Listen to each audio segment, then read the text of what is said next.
오늘도 매일 성경과 함께 하나님의 은혜와 축복이 가득하시길 기원합니다. 우리가 읽고 듣는 성경 본문은 개정 공동 성서정과 다해에 의한 매일 성경 본문입니다. 매일 성경 본문을 통하여 다시 한번 하나님의 은혜와 축복이 가득하시길 기원합니다. 오늘은 2022년 11월 5일 성령 강림절 21번째 주일 지난 토요일입니다. 오늘의 본문 말씀은 시편 145편 1절로 5절, 그리고 17절로 21절, 학개 1장 1절로 15절, 누가복음 20장 1절로 8절, 그리고 누가복음 20장 27절로 38절입니다. 오늘의 제1 독서입니다. 다리우스 왕 2년 여섯째 달, 그 달 초하루에 학개 예언자가 주님의 말씀을 받아서 스알디엘의 아들 수룹바벨 유다 총독과 여호사닥의 아들 여호수아 대제사장에게 전하였다. 만군의 주님께서 이렇게 말씀하신다. 이 백성이 말하기를 때가 되지 않았다, 주님의 성전을 지을 때가 되지 않았다고 한다. 학개 예언자가 주님의 말씀을 받아 전한다. 성전이 이렇게 무너져 있는데 지금이 너희만 잘 꾸민 집에 살고 있을 때란 말이냐? 나 만군의 주가 말한다. 너희는 살아온 지난날을 곰곰이 돌이켜보아라.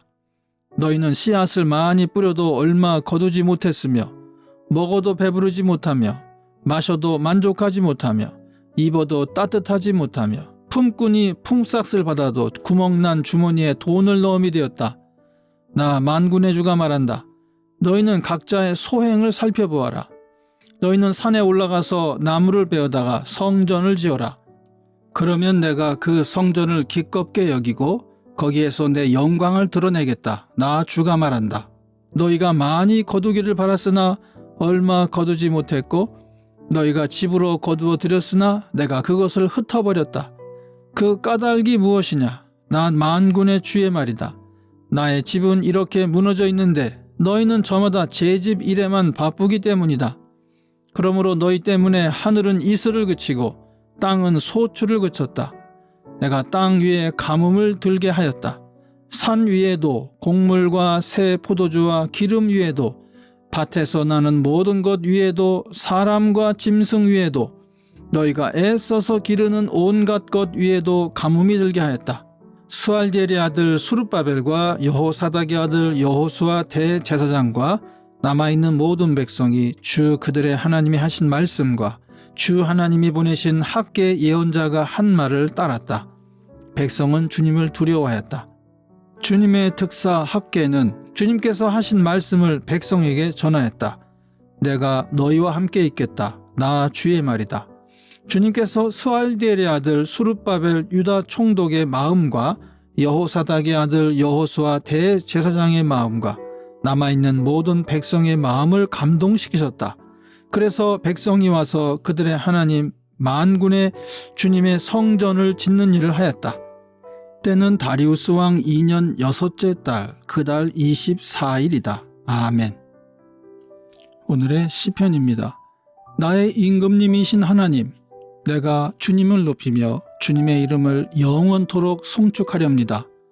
내가 날마다 주님을 송축하며 영원토록 주님의 이름을 송축하렵니다. 주님은 위대하시니 그지없이 찬양받으실 분이시다. 그 위대하심은 측량할 길이 없다. 주님께서 하신 일을 우리가 대대로 칭송하고 주님의 위대한 행적을 세세에 선포하렵니다.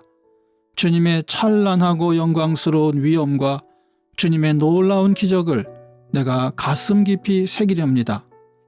주님이 하시는 그 모든 일은 의롭다. 주님은 모든 일을 사랑으로 하신다. 주님은 주님을 부르는 모든 사람에게 가까이 계시고 진심으로 부르는 모든 사람에게 가까이 계신다. 주님은 당신을 경외하는 사람의 소원을 이루어 주시고 그들의 부르짖는 소리를 듣고 구원해 주신다. 주님은 당신을 사랑하는 사람은 누구나 지켜주시며 악한 사람은 누구든지 다 멸하신다. 나는 내 입으로 주님을 찬양하련다. 육체를 가진 사람이면 누구나 주님의 거룩한 이름을 영원히 찬송하여라. 아멘. 오늘의 제2 독서입니다. 예수께서 어느 날 성전에서 백성을 가르치시며 기쁜 소식을 전하고 계실 때에 대제사장들과 율법학자들이 장로들과 함께 예수께 와서 말하였다. 당신은 무슨 권한으로 이런 일을 합니까? 누가 이런 권한을 당신에게 주었습니까? 어디 우리에게 말해 보십시오. 예수께서 그들에게 대답하셨다. 나도 너희에게 한 가지를 물어보겠으니 나에게 대답해 보아라. 요한의 세례가 하늘에서 난 것이냐 사람에게서 난 것이냐? 그들은 자기들끼리 의논하면서 말하였다. 하늘에서 났다고 말하면 어찌하여 그를 믿지 않았느냐고 할 것이요. 사람에게서 났다고 하면 온 백성이 요한을 예언자로 믿고 있으니 그들이 우리를 돌로 칠 것이다. 그래서 그들은 요한의 세례가 어디에서 났는지를 모른다고 대답하였다. 예수께서 그들에게 말씀하셨다. 나도 무슨 권한으로 이런 일을 하는지를 너희에게 말하지 않겠다. 아멘. 성령 강림절 22번째 주일의 복음서 말씀입니다.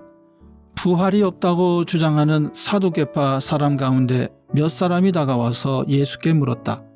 선생님, 모세가 우리에게 써주기를 어떤 사람의 형이 자식이 없이 아내를 남겨두고 죽으면 그 동생이 그 형수를 맞아들여서 뒤를 이을 아들을 자기 형에게 세워주어야 한다 하였습니다. 그런데 7 형제가 있었습니다. 마지가 아내를 얻어서 살다가 자식이 없이 죽었습니다. 그래서 둘째가 그 여자를 맞아들였고 그 다음에 셋째가 그 여자를 맞아들였습니다. 7 형제가 다 그렇게 하였는데 모두 자식을 남기지 못하고 죽었습니다. 나중에 그 여자도 죽었습니다.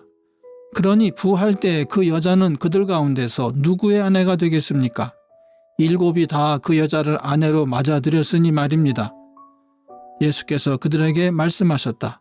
이 세상 사람들은 장가도 가고 시집도 가지만 저 세상과 죽은 사람들 가운데서 살아나는 부활에 참여할 자격을 얻은 사람은 장가도 가지 않고 시집도 가지 않는다. 그들은 천사와 같아서 더 이상 죽지도 않는다. 그들은 부활의 자녀들이므로 하나님의 자녀들이다.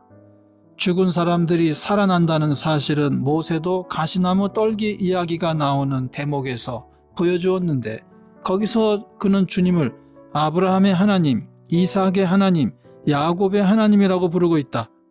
하나님은 죽은 사람들의 하나님이 아니라 살아있는 사람들의 하나님이시다. 모든 사람은 하나님과의 관계 속에서 살고 있다. 아멘. 이것이 오늘 우리에게 주시는 주님의 말씀입니다. 하나님께 감사드립니다.